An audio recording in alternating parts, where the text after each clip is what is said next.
나탈리아가 복도에서 마루판이 삐걱거리는 익숙한 소리에 잠에서 깨어났을 때 아침 식사가 준비되었습니다. 시계는 거의 7시를 가리켰다. 부엌에서는 이미 주전자가 슉슉 소리를 내고 있었고 반쯤 열린 창문을 통해 가을을 알리는 신선한 공기가 들어왔습니다. 그녀는 작은 꽃으로 식탁보를 깔고 빵, 치즈, 얇게 썬 오이를 배열했습니다.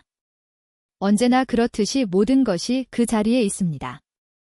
그녀는 혼돈을 질서로 바꾸는 작은 몸짓에서 균형을 찾은 것은 바로 이 세심한 일상 속에서였습니다. 몇 분 뒤 세르게이는 이미 손에 휴대폰을 들고 나타났습니다. 그의 아침 기분은 날씨에 대한 불평과 물가에 대한 불평 사이에서 왔다 갔다 했습니다. 오늘은 둘 다 최악이었습니다.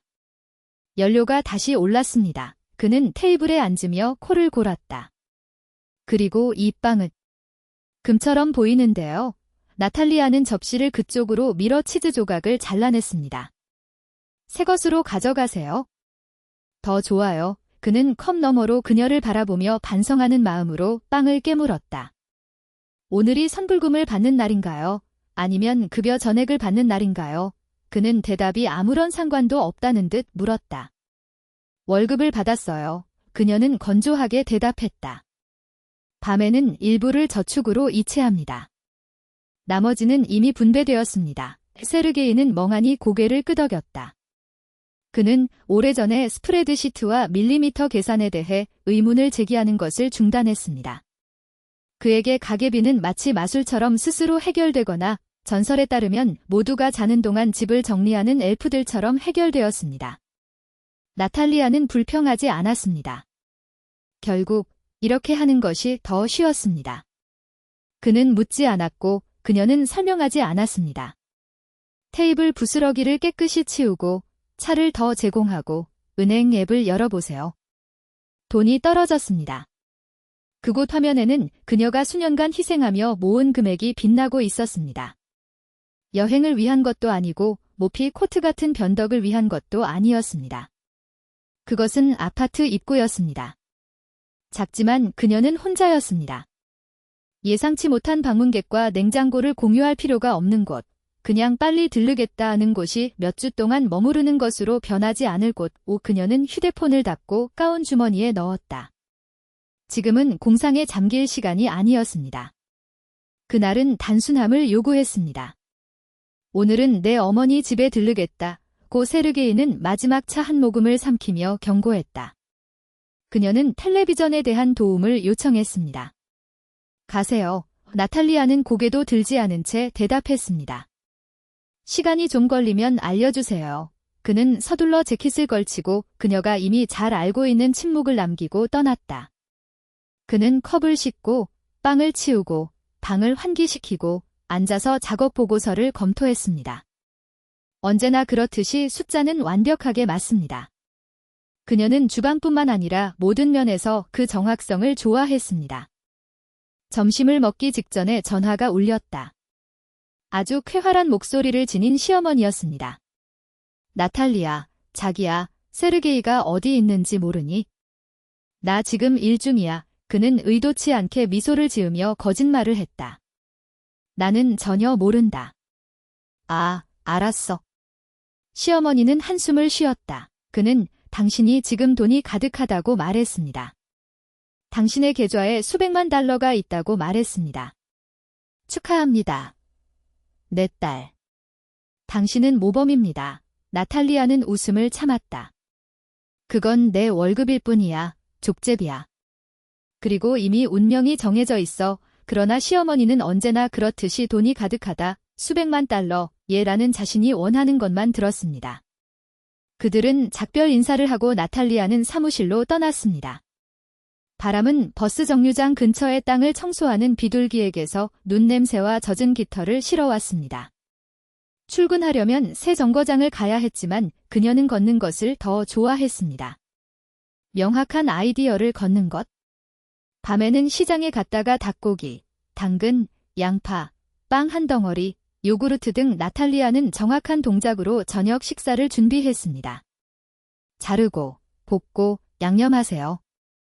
카운터 위에 램프에서 나오는 노란 빛이 그의 손, 마체테, 도마 주위에 금색원을 만들었습니다. 이것이 그녀가 세상을 고친 방법이었습니다. 한 번에 한 가지 재료씩. 세르게이는 지나치게 활짝 웃는 얼굴로 평소보다 늦게 도착했다.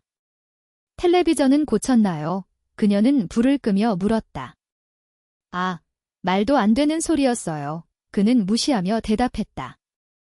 잘못된 위치에 전선이 있습니다. 그는 테이블에 앉아보지 않고 숟가락을 국물에 담갔다.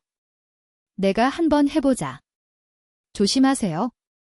뜨거워요. 나탈리아가 그에게 접시를 내주며 경고했습니다. 그는 머리가 다른 곳에 있는 것처럼 빠르게 시끄럽게 먹었다. 작업을 마친 후 그는 의자에 편안히 앉아 천장을 올려다보았습니다. 들어봐. 그는 머뭇거리며 시작했다. 계좌에 돈이 있나요? 네, 그녀는 의심스러운 듯 대답했다. 우리가 필요로 하는 만큼 충분합니다. 왜요? 아, 아무것도 아니에요. 그는 회피적으로 말했다. 방금 물어봤어. 그는 일어나서 텔레비전을 켜고 마치 대화가 전혀 없었던 것처럼 스크롤하기 시작했습니다. 다른 많은 사람들처럼 밤은 정상적으로 계속되었습니다. 나탈리아는 설거지를 하고 스토브 위에 주전자를 두고 읽지 않은 책을 들고 소파에 앉았습니다. 그는 미묘하고 거의 감지할 수 없는 불안감이 그의 가슴에서 솟아올 때까지 자신의 침묵에 귀를 기울였습니다. 그녀는 책을 덮고 혼자 웃었다. 얼마나 편집증적인가? 그녀 외에는 아무도 모르는 돈에 무슨 일이 일어날 수 있을까? 다음 날 아침, 세르게이는 거기에 없었습니다. 그의 재킷은 의자 등받이에 걸려 있고 지갑은 선반 위에 걸려 있다. 나탈리아는 놀라지 않았습니다. 때때로 그는 교통체증을 피하기 위해 일찍 떠났습니다. 그는 커피를 마시고 주방을 정리한 뒤 떠날 준비를 했습니다. 문을 닫기 전에 그는 주머니를 확인했다. 대신 휴대폰. 손가락은 반사적으로 카드의 비밀번호를 정신적으로 추적했습니다. 그는 지갑을 꺼내지 않았습니다.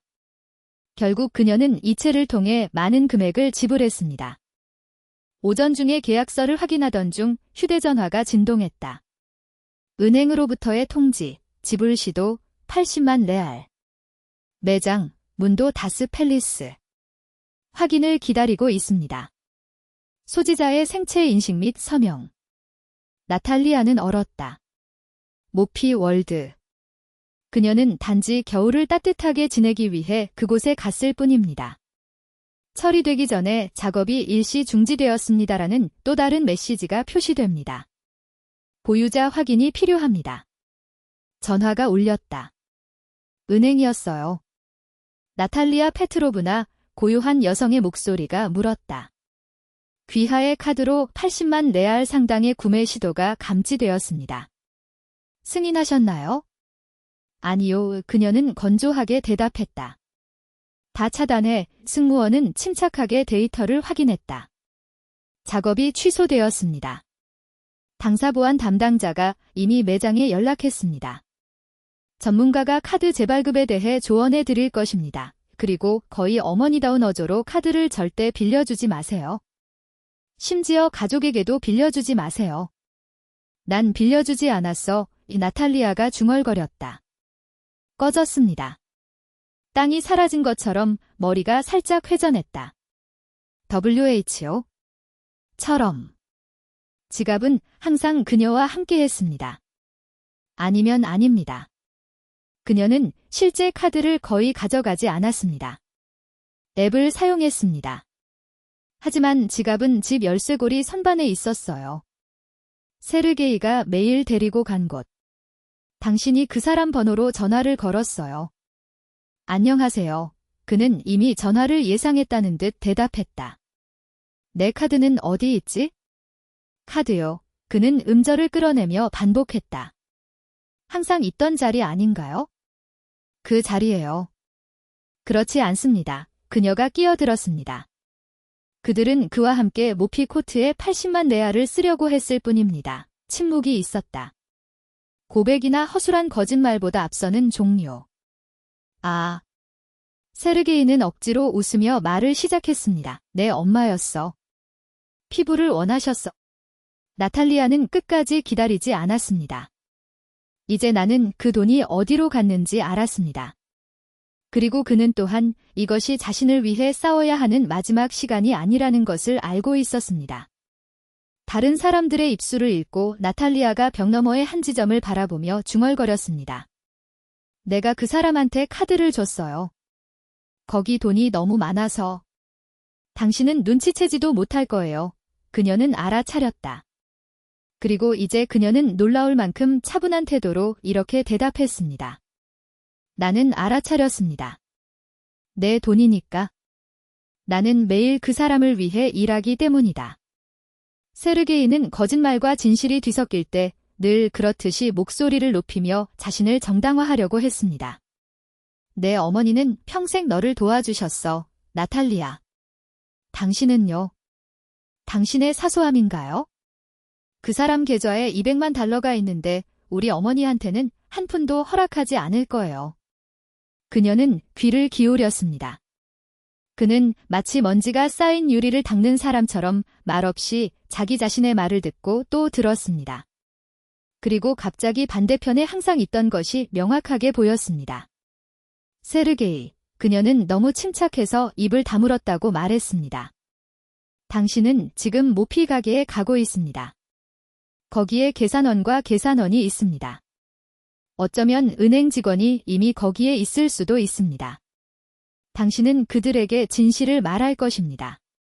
그리고 당신은 어머니에게 진실을 말할 것입니다. 그런 다음 나에게 전화해서 모든 것을 다시 반복하십시오. 그러면 우리는 당신을 어떻게 할지 결정합니다. 무엇을 결정하나요? 그는 폭발했고 손이 떨렸다. 그건 헛소리야. 우리는 가족이에요. 가족, 나탈리아가 건조하게 반복했습니다. 그들은 서로에게서 물건을 훔치지 않을 때입니다. 그때 그들은 청구서를 가지고 당신을 혼자 두지 않습니다. 그녀는 전화를 끊었습니다. 매장 안의 공기에서는 값비싼 향수 냄새가 났고 반쯤 열린 테스트 부스에서 새어나오는 찬바람이 불어왔습니다. 계산원 옆에는 시어머니인 리우디아 이바노브나가 마치 갓 태어난 아이처럼 피부를 가슴에 대고 있었고 그녀의 눈은 수십 년 된 꿈을 거의 이룬 사람의 탐욕으로 빛났다. 그 옆에는 세르게이가 얼굴이 빨갛고 벙어리였고 그의 눈은 마치 사냥당한 동물처럼 금전 등록기와 창문 사이를 빤히 바라보고 있었다. 카운터 뒤에는 검은색 제복을 입은 젊은 여성이 프로페셔널한 눈빛으로 모든 것을 지켜보고 있었다. 그 옆에는 은행 배지를 단 남자가 팔짱을 끼고 있었다. 당신은 나탈리아 페트로브나입니까? 그녀가 다가왔을 때 그는 물었다. 그래요. 그건 내 카드야. 제3자의 사용을 승인한 사람은 누구입니까? 아무도 없습니다.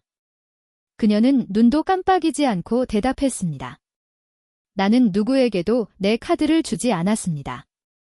세르게이는 자신의 비겁함에 목이 막힌 듯 조용히 기침을 했다.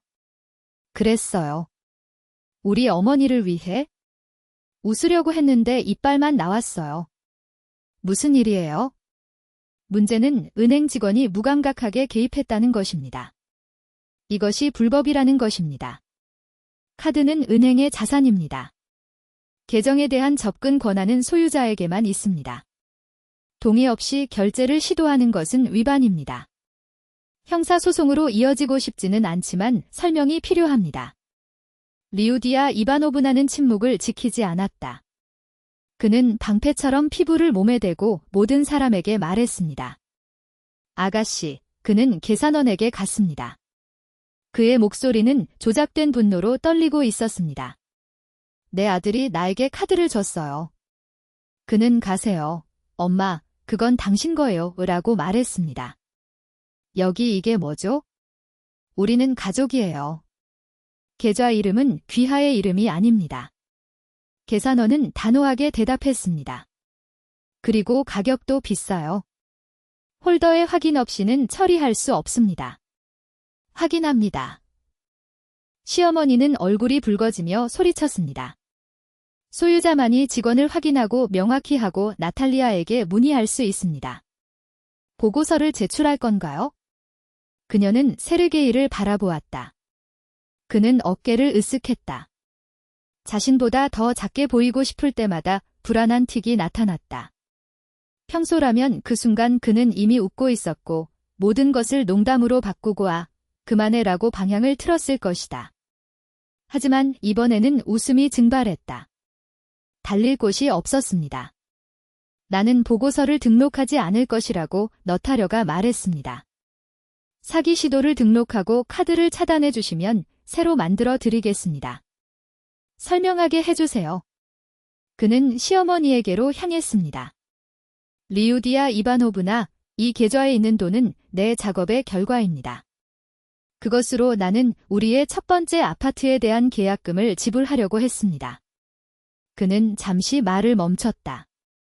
당신은 나를 좋아하지 않을 권리가 있습니다. 하지만 돈이 필요하면 물어보세요. 훔치지 마세요. 시어머니는 반박하려고 입을 열었지만 구멍이 난 풍선에서 공기가 빠져나간 것처럼 씩씩 소리만 나올 뿐이었다. 세르게이는 입술을 깨물었다가 뗐다. 내가 틀렸어요. 마치 그 말이 입에 돌멩이가 된 것처럼 말하더군요. 별 차이 없을 줄 알았는데 멍청했어요. 집에 열쇠를 잊어버리는 것은 어리석은 일이라고 너타려가 정정했습니다. 그것은 또 다른 일입니다. 은행 직원은 서명, 차단, 재발급 서류를 내밀었습니다. 소란 없이 모든 것이 빠르게 이루어집니다. 계산원은 피해자를 보는 사람이 아니라 선택하는 사람을 알아보는 사람으로서 연대와 존경이 섞인 눈빛으로 그녀를 바라봤습니다. 나는 내 연락처를 남겨둔다고 그 소녀는 말했다. 필요한 것이 있으면 전화하세요. 그런 일이 일어난다. 흔한 일은 아니지만 그런 일이 일어납니다. 감사합니다. 나탈리아가 대답했습니다. 내가 처리할 수 있어요. 리우디아 이바노브나는 마치 잠에서 깨어난 먼 친척을 멀리 보내는 것처럼 피부를 옷걸이에 다시 걸었다. 그런 다음 그는 목 주위의 스카프를 갑올처럼 조정했습니다. 좋아요. 그는 목소리가 쉰 목소리로 말했습니다. 어서, 세르게이. 오늘은 그것으로 충분합니다. 그리고 그들은 떠났습니다. 나탈리아는 바닥이 기울어진 느낌이 사라질 때까지 그 자리에 1분 더 머물렀다. 그리고는 깊은 한숨을 쉬고 거리로 나갔다. 공기는 칼날처럼 끊어졌지만 빛은 맑았습니다. 집에서 그는 코트를 벗어 조심스럽게 걸고 부츠를 벗었습니다. 부엌에는 전날 남은 국물 냄새가 아직도 남아 있었다. 그는 반컵을 따르고 자리에 앉아 손바닥에 얼굴을 얹고 그날 처음으로 피곤함을 느꼈습니다. 은행의 줄, 구독, 상점의 피로가 아닙니다. 그것은 보통 몇 년이 걸리는 일, 즉 고백, 거절, 한계를 몇 시간 만에 경험하는 데서 오는 피로감이었습니다. 밤에 세르게이가 도착했습니다. 그는 마치 더 이상 자지 않는 무언가를 깨울까 봐 두려운 듯 소리도 내지 않고 들어갔다. 그는 이사회의 부름을 받은 소년처럼 문 근처 의자에 앉았습니다. 나타샤, 그는 낮은 목소리로 시작했습니다. 그렇게 될 줄은 몰랐어요. 어땠을 것 같나요? 그녀는 화를 내지 않고 물었다. 내 생각엔 당신이 눈치채지 못할 거라고 생각했어요. 그 사람이 돈이 너무 많아서 자기 말에 목이 막혔어요. 제가 실수했어요. 내가 무엇을 해야 하는지 말해보세요. 당신이 나를 용서하기 위해. 그녀는 고개를 끄덕였다. 상대방이 자신이 한 일을 이해하지 못한다면 용서해도 소용이 없습니다. 그는 잠시 말을 멈췄다. 오늘은 이해하셨나요? 이해합니다. 이라고 그는 대답했습니다. 그리고 일단 그 목소리에는 구질구질한 변명이 없었고 단지 진짜로 채워야 할 공허함만이 있을 뿐이었다. 좋아요. 그녀가 말했습니다. 그럼 들어보세요. 카드를 재발행할 예정입니다. 돈은 나와 함께 있습니다. 예산을 검토해 보겠습니다. 나는 합리적인 범위 내에서 내 어머니를 돕는 것에 반대하지는 않지만 이렇지는 않다. 그리고 내 비용은 아닙니다. 그가 고쳤어요. 또 그런 일 생기면 우리 헤어지자. 우리 거의 헤어졌어. 그는 막연한 몸짓으로 중얼거렸다.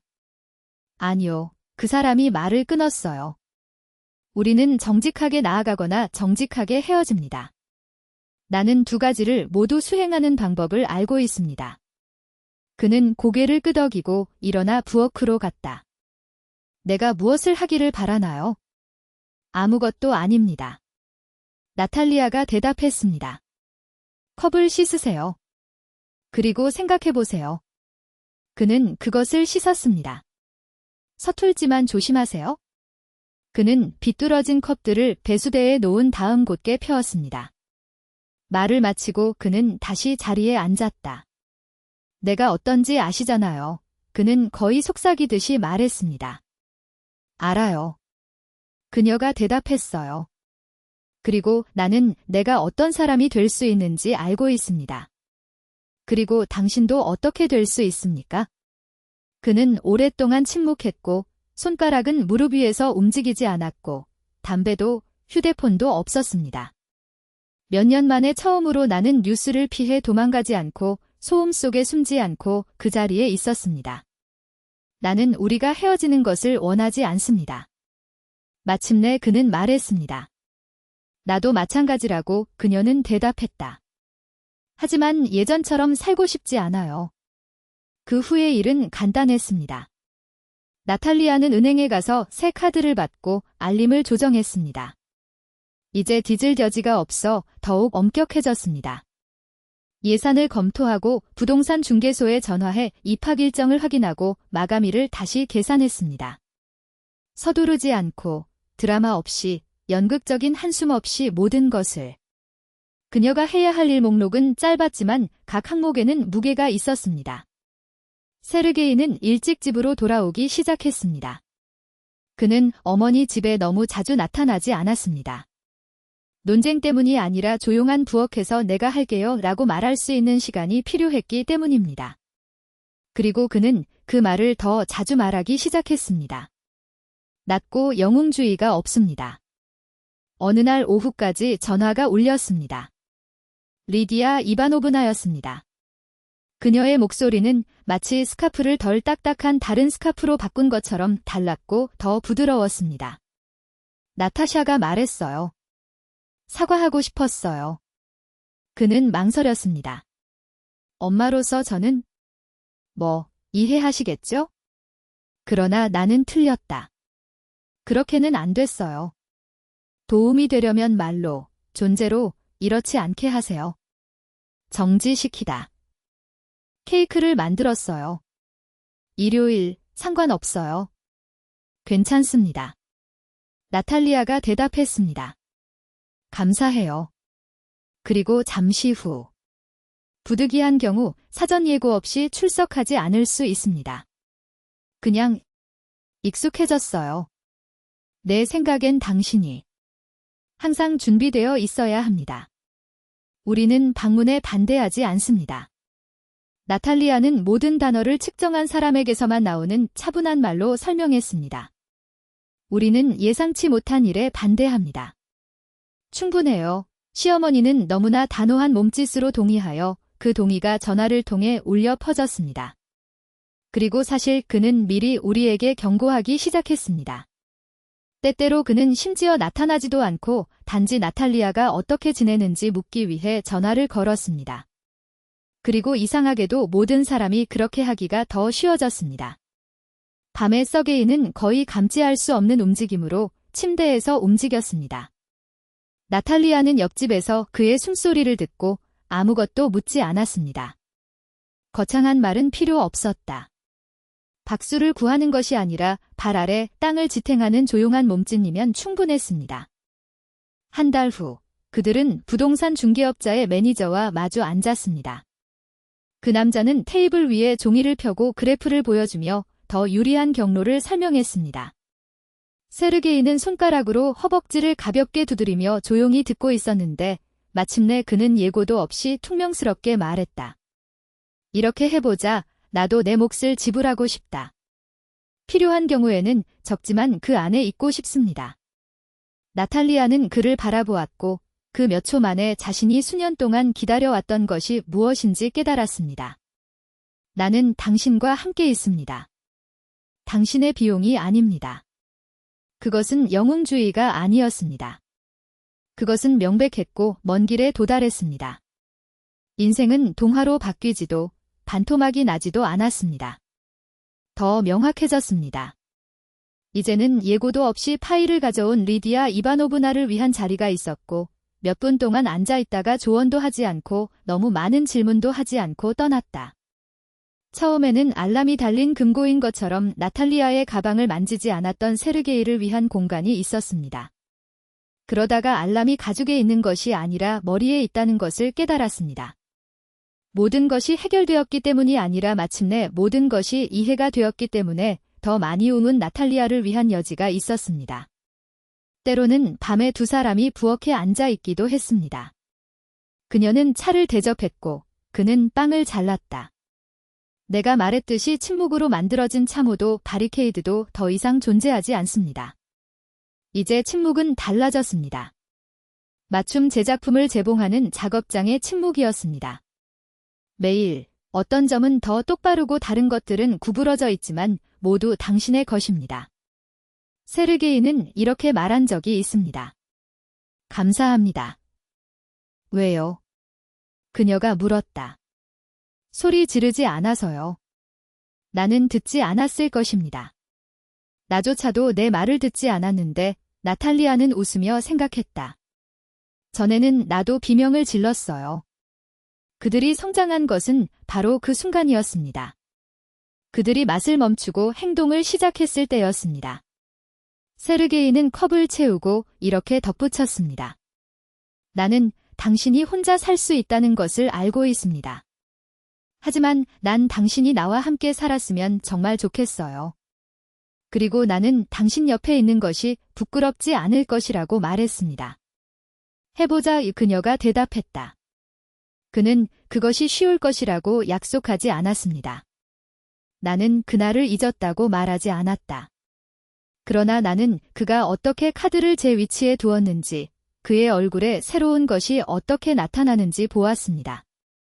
이것은 보고에서 오는 것이 아니라 그가 가자고 말할 때 손가락이 움직이는 방식에서 단순한 이해에서 나오는 책임이었습니다. 봄이 되자 나탈리아는 좁은 복도와 햇볕이 잘 드는 부엌이 있는 작은 아파트에 대한 서류에 서명했습니다. 그들은 벽 색깔을 놓고 다투고 타일을 놓고 다투고 모두 완벽해 보이자 샹들리에를 고르려고 웃었습니다. 그들은 한 가지에 동의했습니다. 문은 견고할 것이고 열쇠는 신뢰할 만한 사람들만을 위한 것이었습니다. 열쇠를 받은 날, 나탈리아는 빈 방으로 들어가 창문을 열고 문턱에 섰습니다. 아래에는 안뜰이 윙윙거렸다. 어디선가 개가 짖고 있었습니다. 테이블 위에는 문서가 담긴 폴더가 있습니다. 그는 울지 않았습니다. 그는 큰 소리로 축하하지 않았습니다. 그는 곧 자신의 부엌이 될 곳의 공기를 들이마셨을 뿐입니다. 그런 다음 그는 집에 전화했습니다. 세리오하, 그가 말했다. 한번 볼까요? 자, 그가 대답했다. 이미 차에 기름을 가득 채우고 줄자를 챙겼어요. 줄자를 왜 측정하나요? 선반을 만들어 보자. 하나는 당신 것, 하나는 내 것입니다. 그리고 그 이상은 우리 것입니다. 밖에는 빛이 밝았습니다. 그녀는 그에게 다가가서 멀리서 그를 보았습니다. 그는 새로운 방식으로 손을 흔들고 미소를 지었습니다. 수줍음이 많고 진지했습니다. 그런 미소에는 가격이나 할인이 없습니다. 존재하거나 존재하지 않습니다. 준비가 된? 그는 물었다. 준비, 나탈리아가 대답했습니다. 그들은 차를 타고 새 주방을 보러 갔습니다. 거기에는 컵 2개가 들어갈 정도였고 그 안에 담긴 차는 작년보다 조금 더 달콤할 것이었습니다. 이미 할 말은 다 했기 때문이다. 그리고 운명의 가장 큰 선물은 계좌에 적힌 숫자가 아니라 제때에 다른 사람의 손을 맞고 자신의 손을 확장하는 방법을 아는 것이기 때문입니다.